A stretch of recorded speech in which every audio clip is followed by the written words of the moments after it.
Hi, I'm Rick Sessinghaus, and thank you for listening to Perform for Success. This is where I share tools and skills to help you elevate your performance in all areas of life. Now, today, I'm sharing a tool that has helped me and my clients tremendously in making initial gains towards performance goals. Now, that tool is accountability, which basically means being responsible, liable to somebody else. And in the business world, some view accountability as a negative, right? Almost as if there's someone watching over their shoulder, making sure the job is done right. Now, I don't view accountability that way. In our society, I think personal responsibility seems to be slipping a little bit. So as a whole, many are trying to get away with more. And what I mean by that is they're not engaged at work, right? They're on social media. They're not doing what they signed up for. And I think more and more people are trying to take advantage of situations a little bit more. And no matter if it's business or life, is that I don't think we're fully engaged. And when we say that we're going to do something and we don't follow through, there's not enough accountability in our lives. So I think many are great at declaring what they want, right? I'm going to lose 10 pounds. I'm going to go for walks. I'm going to get my schoolwork in on time, right? There's a lot of things in our life that we have no problem declaring to other people and telling them what we want. Yet we fall short in the actions that are necessary to achieve that. So to me, accountability is a motivational tool to use an external source to help one on a desired path. Now, for me as a solo business owner, I have found that when I'm not held accountable to others, my performance begins to decrease.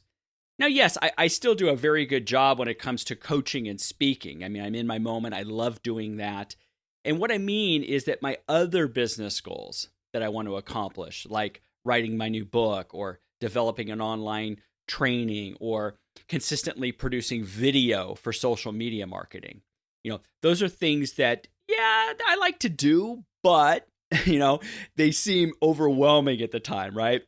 So when I found that those items are part of my core business, and yet I wasn't having accountability towards them. So they were very important, yet I really wasn't following through like I told people I was.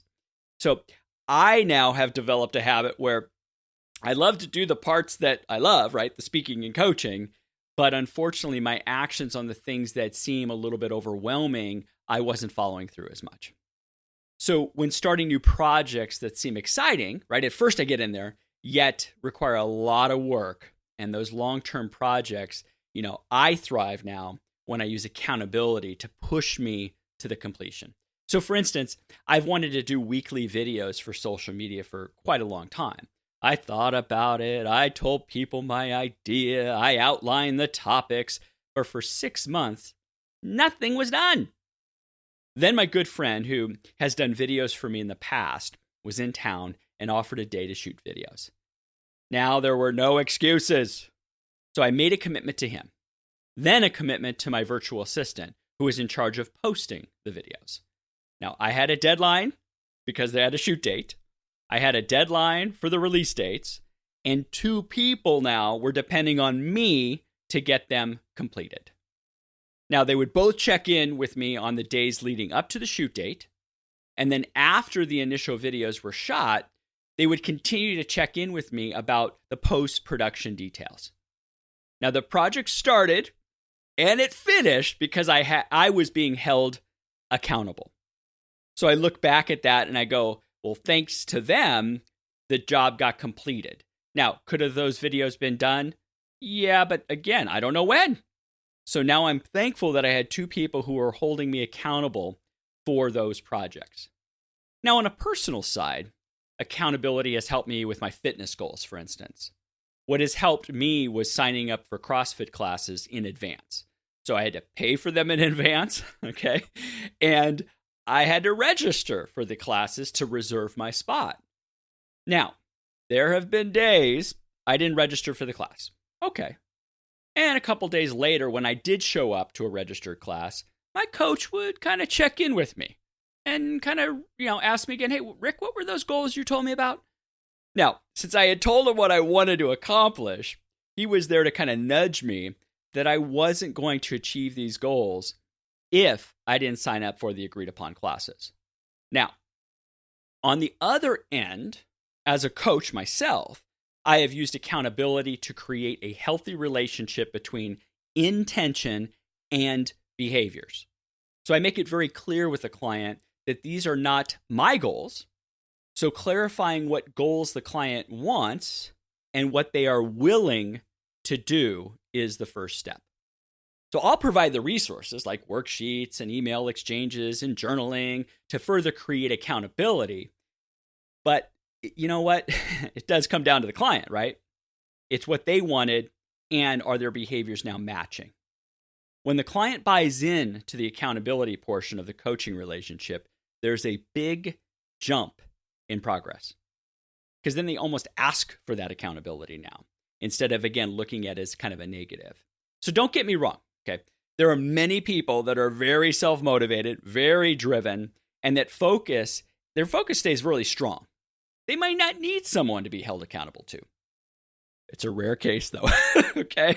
So, however, for the most part, utilizing accountability is a tool that can keep us on track. Holding yourself accountable to someone else is especially useful for new goals. It might be a weight loss goal or taking some online classes to further your career. By sharing those goals with someone else is not enough. What role can they play to support you, but also, if needed, give you the kick in the butt to keep going? Maybe being accountable means creating a bet with a friend.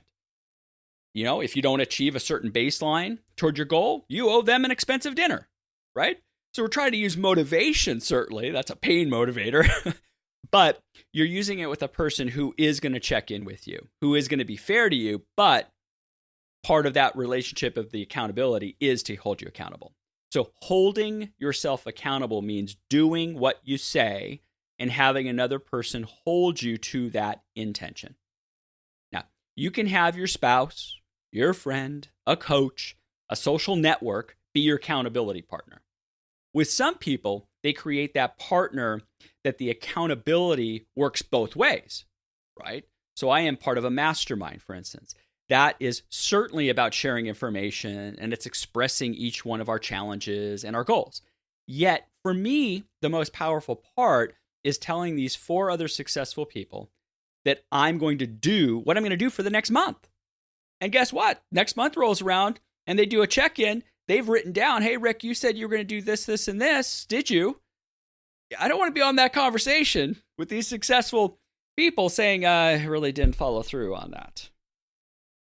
So how can you create more accountability in your life that will drive you through when you don't want to do it and provide you the support and praise when you do it? So thanks again for listening.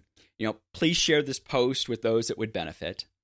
And if I can be of service to you, your team, or business, please feel free to contact me at rick@performforsuccess.com. And check out all my different services at performforsuccess.com. Remember, we are performing every day, so let's perform for success.